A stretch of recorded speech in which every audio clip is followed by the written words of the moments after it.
ప్రభు అయిన యేసుక్రీస్తు నామములో అందరికీ వందనాలు చెల్లిస్తున్నాను. ఈ దినం బక్సింగ్ అంకుల్ గారు దైవ మర్మములోని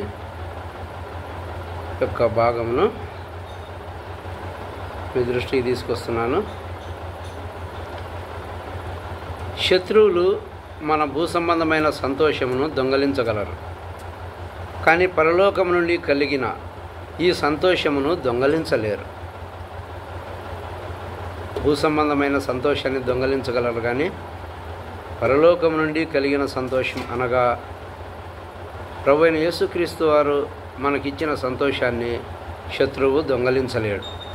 శత్రుత్వంతో అసూయతో కొందరు మన మీద తప్పుడు నిందలు మోపి మన భూ సంబంధమైన సంతోషమును తొలగించుటకు ప్రయత్నించుదురు, కానీ ప్రభువు నందలి ఈ ఆనందమును ఏ మానవుడు మన నుండి తొలగించలేడు.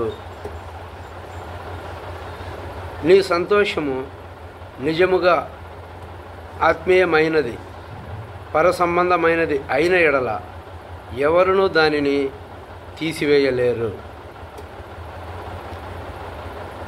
ఎడారిలో సెలయేరులో నుంచి ఒక భాగము. ఈ ప్రపంచంలో మనం బ్రతికేది ఒక్కసారే, అనగా మానవ జీవితము, మనిషి యొక్క జీవితము ఒక్కసారే. నేను చేయదలుచుకున్న ఏ మంచి పని అయినా, ఏ మనిషి కోసం, ఏ ఆత్మ కోసం చేయాలనుకున్నా, ఏ రకమైన సేవ అయినా, ఏ జంతువు పట్ల చూపదలుచుకున్న కరుణ అయినా ఇప్పుడే చేయాలి. ఇంకొక జన్మ ఉంది అని అనుకొని మోసపోకూడదు అని రచయిత మనకు తెలియజేస్తున్నాడు. దాన్ని నిర్లక్ష్యం చేయకూడదు, వాయిదా వేయకూడదు. ఎందుకు నిర్లక్ష్యం చేయకూడదు, ఎందుకు వాయిదా వేయకూడదు అంటే,